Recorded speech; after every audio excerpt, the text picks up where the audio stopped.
नमस्कार, तफ्तीश की नई कड़ी में आपका स्वागत है। मैं हूं अंकित वर्मा। शुरुआत करते हैं इस वक्त की बड़ी खबर के साथ। ग्रेटर नोएडा में शादी समारोह में फायरिंग हुई है। एक महिला कामिनी की मौके पर मौत हो गई है। वो छत पर खड़े होकर बारात देख रही थी।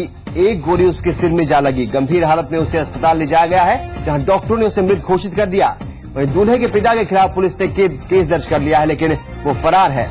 जारचा थाना क्षेत्र का यह पूरा मामला है। पुलिस ने शव को पोस्टमार्टम के लिए भेज दिया है। आपको बता दें कि यूपी सरकार ने हर्ष फायरिंग पर रोक लगाई हुई थी और ऐसा करने वालों के खिलाफ कड़ी कार्रवाई का आदेश दिया हुआ है। यही नहीं, ऐसे मामलों में आरोपी के हथियार का लाइसेंस भी रद्द करने का आदेश दिया जा चुका है।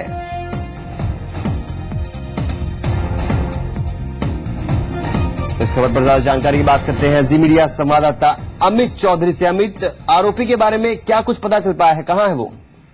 देखिए अंकित, फायरिंग के बाद से लगातार जो पुलिसकर्मी है उनका कहना है कि आरोपी की गिरफ्तारी के लिए दबिश दी जा रही है, उसकी गिरफ्तारी का प्रयास किया जा रहा है। और इस शादी समारोह के अंदर करीब आधा दर्जन से ज्यादा राउंड वहां फायरिंग की गई, ऐसा प्रत्यक्षदर्शियों का कहना है। और लगातार जो दूल्हे के पक्ष के लोग हैं वो लगातार फायरिंग कर रहे थे। और ऐसे में जो लोग बारात को देख रहे थे, इधर उधर खड़े थे, छत पर खड़े थे, उसी में वो महिला भी थी कामनी, जो 38 वर्ष उनकी उम्र बताई जा रही है। उनकी मौके पर गोली लगने से मौके पर ही मौत हो गई। हालांकि उनको अस्पताल ले जाया गया था। उनके परिजनों के कहने के मुताबिक वहां डॉक्टरों ने उन्हें मृत घोषित कर दिया। अशोक हैं, उनके बेटे की शादी थी। फिलहाल पुलिस ने आरोपी की पहचान न होने के चलते जिसकी शादी थी उसके पिता तो अशोक के खिलाफ मुकदमा दर्ज कर लिया है। और पुलिस का कहना है कि इन्वेस्टिगेशन चल रही है, तमाम जगह दबिश दी जा रही है और आरोपी की जल्द गिरफ्तारी कर ली जाएगी। लेकिन अभी तक जो भी आरोपी थे उनके खिलाफ कोई ठोस कार्रवाई नहीं हो पाई। और सवाल खड़ा होता है कि यूपी सरकार ने हर्ष फायरिंग पर रोक लगाई हुई है, लेकिन इस तरह की वारदातें फिर भी कम होने का नाम नहीं ले रही है। बिल्कुल अंकित, तमाम तरीके के दावे किए जाते हैं यूपी सरकार की तरफ से भी, या संबंधित अधिकारी जो जिले के हैं वो भी तमाम तरीके के दावे करते हैं इस तरीके की हर्ष फायरिंग को लेकर। बावजूद उसके ये सिलसिला रुकने का नाम नहीं ले रहा है। क्योंकि अगर नोएडा या ग्रेटर नोएडा की बात करें तो हर बार जो शादियों का सीजन होता है उसमें इस तरह की घटनाएं लगातार जो सामने आती हैं, उसके बावजूद भी ठोस कार्रवाई नहीं हो पाती स्थानीय पुलिस की तरफ से। इसलिए ये मामला लगातार जारी रहता है और उसके बावजूद इस तरीके से लगातार लोगों की जाना जारी है।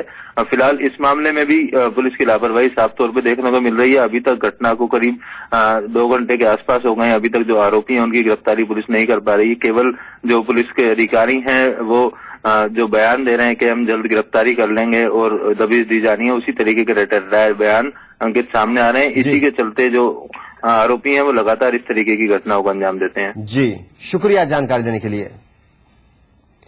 तो आपको बता दें कि ग्रेटर नोएडा में एक महिला कामिनी की मौत हो गई है। इसकी वजह है ग्रेटर नोएडा में शादी समारोह में फायरिंग हुई है।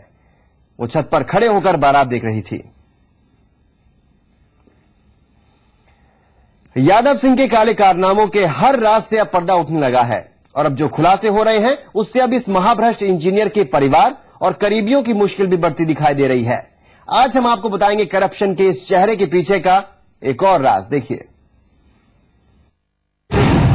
गैर सरकारी संस्था ने लगाए आरोप, 25 फर्जी कंपनियों का खुलासा, एयरलाइंस कंपनी के जरिए फर्जीवाड़े का खेल। लखनऊ में मौलिक भारत नाम के एनजीओ ने यादव सिंह को लेकर एक के बाद एक आरोपों की झड़ी लगा दी है। संस्था के मुताबिक यादव सिंह कुनबे में शामिल लोगों ने 25 बोगस कंपनियों के जरिए पैसों की हेराफेरी का बड़ा खेल खेला है। एनजीओ के दावों की माने तो इस फर्जीवाड़े में यादव सिंह के अलावा तीनों अथॉरिटी के कई अधिकारी शामिल हैं।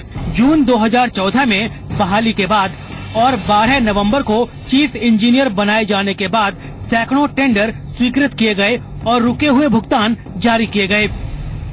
इन सब कंपनियों को चलाने के लिए कुछ, वैसे तो 10-12 लोगों का इनका यादव सिंह का सिंडिकेट हुआ करता था, लेकिन कुछ 5-6 लोग इस सिंडिकेट के बड़े महत्वपूर्ण कड़ी हैं, बड़े महत्वपूर्ण लोग हैं। इन्हीं लोगों ने इस पूरे सिंडिकेट को, जो इस नोएडा प्राधिकरण, तीनों नोएडा प्राधिकरण में जो डकैतियां हुई हैं, मैं तो खुलेआम कहने को तैयार हूं। एनजीओ के मुताबिक यादव सिंह के पूरे नेटवर्क में यादव सिंह की पत्नी कुसुमलता के अलावा ललित विक्रम वसंतवानी, ललित की पत्नी अलका विक्रम, पूर्व सीएम मायावती के भाई आनंद कुमार और आनंद कुमार की पत्नी विचित्रलता शामिल हैं।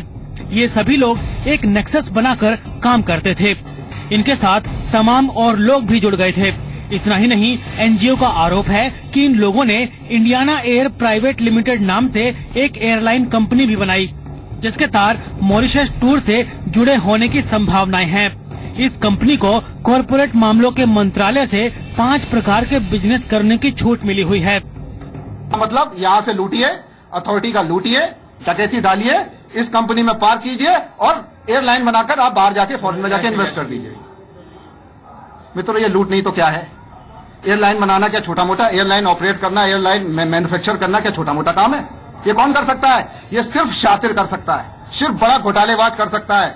मैं तो कह रहा हूँ बड़ा डकैत कर सकता, और कोई नहीं कर सकता। एनजीओ ने इसकी भी जांच करने की मांग की है। एनजीओ के आरोपों के मुताबिक एयरलाइंस कंपनी का इस्तेमाल ब्लैक मनी को व्हाइट करने के लिए किया जा रहा था। बहरहाल एनजीओ के आरोप खासे गंभीर हैं। देखना होगा कि इन मामलों से संबंधित सरकारी एजेंसियां एनजीओ के आरोपों पर क्या कार्रवाई करती हैं। अमिताभ पारुल के साथ ब्यूरो रिपोर्ट, जी मीडिया, लखनऊ। तो आपने देखा कि एनजीओ के मुताबिक यादव सिंह के सहयोगियों के तार 25 फर्जी कंपनियों से जुड़े हुए हैं। संस्था की माने तो यादव सिंह मायावती के भाई आनंद और ललित विक्रम बसंतवानी की पत्नियों के तार इन सभी बोगस कंपनियों से जुड़े हैं। बहरहाल आगे बढ़ते हैं। नोएडा अथॉरिटी के पूर्व चीफ इंजीनियर यादव सिंह पर लगातार खुलासे हो रहे हैं। अखिलेश और मायावती सरकार के अलावा यादव सिंह मुलायम सरकार में भी रसूखदार था। 2006 में मुलायम सरकार के दौरान प्रोजेक्ट इंजीनियर रहते हुए जन स्वास्थ्य और उद्यान विभाग के प्रभारी बनाया गया। यादव सिंह और उसके करीबियों के नाम से 27 प्लॉट आवंटित होने का भी खुलासा हो चुका है।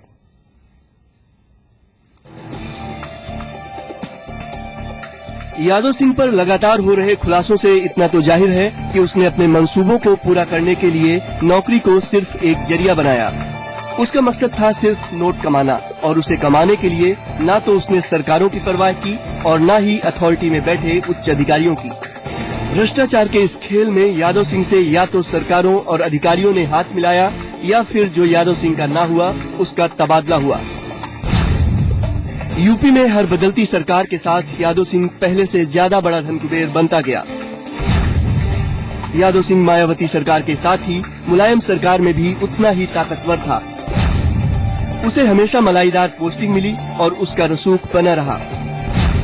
24 फरवरी 2006 को मुलायम सिंह की सरकार में जब यादव सिंह प्रोजेक्ट इंजीनियर था, तो तत्काल प्रभाव से उसे 2 और पदों पर भी तैनाती दी गई। जन स्वास्थ्य और उद्यान विभाग के प्रभारी के पद से यादव सिंह को नवाजा गया। प्राधिकरण के तत्कालीन सीईओ संजीव सरन ने यादव सिंह को तैनाती दी थी। जी संगम के पास यादव को तत्काल प्रभाव से मिले प्रभार की एक्सक्लूसिव कॉपी मौजूद है। जाहिर है जन स्वास्थ्य और उद्यान विभाग का प्रभार मिलने के बाद यादव सिंह ने अपनों को भी रेवड़ियां बांटी होंगी। हालांकि अभी यादव सिंह के खिलाफ अथॉरिटी ने ही जांच की है, लेकिन जब इन दोनों जगहों की जांच होगी तो संभव है कुछ और राज दुनिया के सामने आए।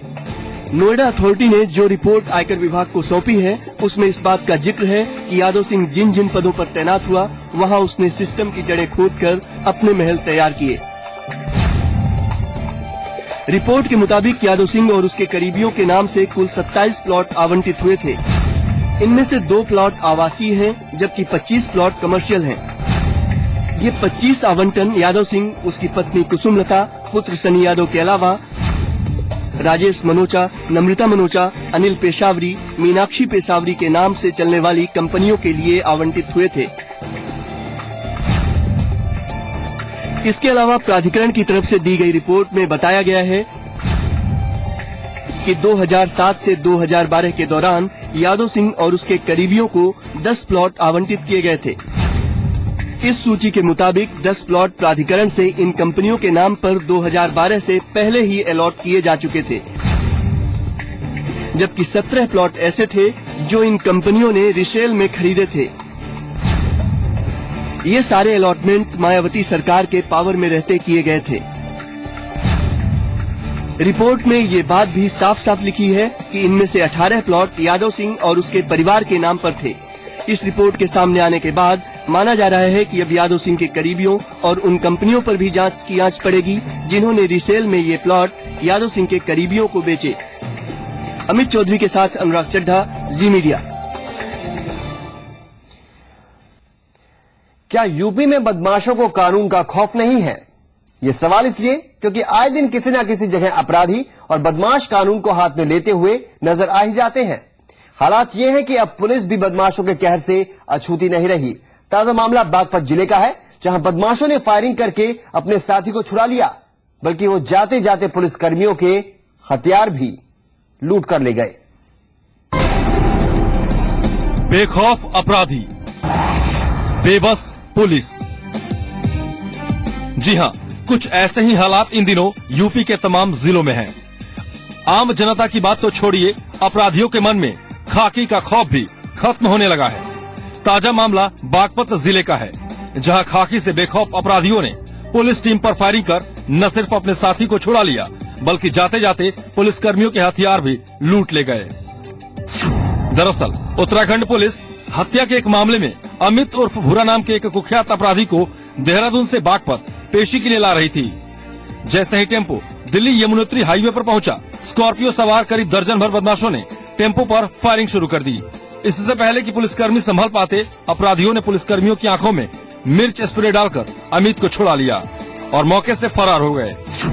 यही नहीं, जाते जाते बदमाश पुलिसकर्मियों से 2 AK-47 और 1 SLR राइफल भी लूट ले गए। 2 सवारी पीछे और 1 सवारी आगे और बैठ गए टेम्पो में, और बागपत में कलेक्ट्रेट से थोड़ा आगे जाने के बाद में एक कोई स्कॉर्पियो गाड़ी आई है। उस गाड़ी के आते रुकते ही उन्होंने जो पीछे बैठे हुए थे, उन्होंने हमारी गार्ड की आंखों में पेपर स्प्रे किया, और उसके बाद जो बदमाश उतरे स्कॉर्पियो से उन्होंने हवाई फायर किए 5-6, और उसी बीच में अमित भूरा को छुड़ा ले गए। और हमारे जो गार्ड थी उसके वेपन्स 2 AK-47 और 1 SLR वो भी लूट के ले गए हैं। वारदात की सूचना मिलते ही आईजी मेरठ रेंज ने मौके पर पहुंचकर कार्रवाई तेज कर दी। जिले की तमाम सीमाओं पर नाकाबंदी कर सर्च ऑपरेशन शुरू कर दिया गया है, लेकिन अपराधी इस वक्त कहां हैं, इसकी पुख्ता जानकारी किसी के पास नहीं है। पूरी घटना को ट्रैक करेंगे, कैसे घटना कहाँ पर हुई है।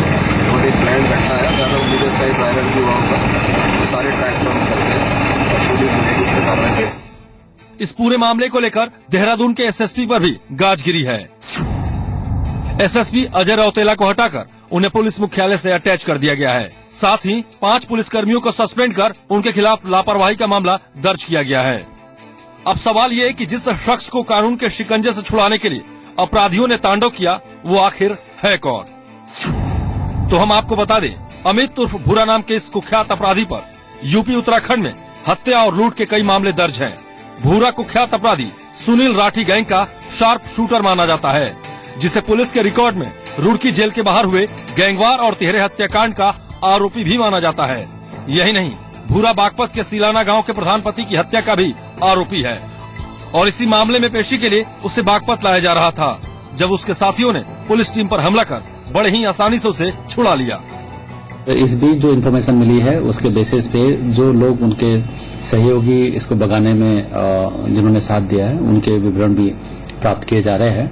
साथ में इस अपराध की जघन्यता और जिस तरह का ये हार्डकोर क्रिमिनल है, उसको देखते हुए इस पे 1 लाख रुपीज रिवॉर्ड की रिकमेंडेशन शासन को भेजी गई है।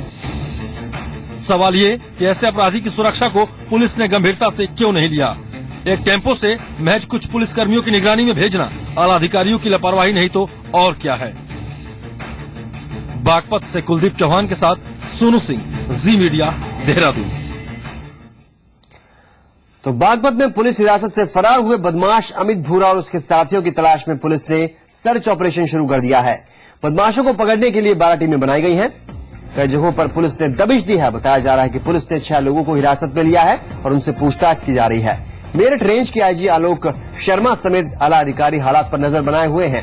बागपत से सटे जिलों की सीमा पर नाकाबंदी कर चेकिंग अभियान चलाया जा रहा है। आईजी आलोक शर्मा ने दिल्ली, हरियाणा और उत्तराखंड समेत कई राज्यों से संपर्क भी साधा है। बेसिकली ये इंटरस्टेट ऑपरेशन है। पहले भी इसको स्टेट हाईडाउट जो है और स्टेट्स के आसपास के हैं, तो सभी स्टेट से बात कर ली गई है और सभी स्टेट से कोऑर्डिनेट करके कार्रवाई करी जाएगी इस पर। अब बात करते हैं एक ऐसे कलयुगी पिता की जिसने अपने ही बेटे की हत्या की सुपारी देकर उसे मौत के घाट उतरवा दिया।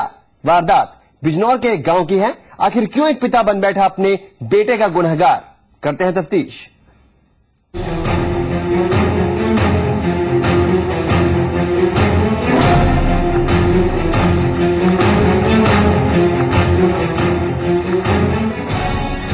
दागदार हुई खाकी। सिपाही पर दरिंदगी का आरोप। महिला अपराध पर लगाम लगाने के लिए देश में कड़े कानून बनाए गए। लड़कियां अपने घर की चारदीवारी से लेकर हर जगह महफूज हों, इसके लिए सुरक्षा के तमाम कोशिशों को अमली जामा पहनाया गया। खुद लाल किले की प्राचीर से देश के प्रधानमंत्री ने महिलाओं के प्रति समाज की सोच में बदलाव पर जोर दिया था, लेकिन आज भी हालात जस के तस बने हुए हैं। ताजा मामला वाराणसी के सारनाथ थाना क्षेत्र का है। यहाँ एक नाबालिग से दुष्कर्म का मामला सामने आया है और आरोप किसी और पर नहीं बल्कि एक सिपाही और उसके एक दोस्त पर लगा है। पीड़ित और उसके परिजन आरोपी के घर में ही किराए पर रहते थे। आरोपियों ने वारदात को उस वक्त अंजाम दिया जब पीड़ित घर में अकेली थी।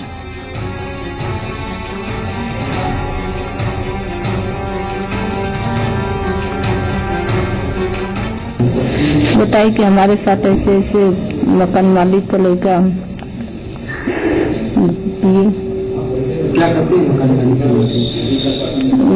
बता रहे थे कि हम बलिया में दरोगा है या वो दरोगा है कि सिपाही हैं, हमको ये नहीं पता है। फिलहाल पुलिस ने मामला दर्ज कर एक आरोपी को गिरफ्तार कर लिया है, लेकिन आरोपी सिपाही अब भी फरार है। बताया जा रहा है कि आरोपी सिपाही बलिया के चितबड़ा थाने में तैनात है।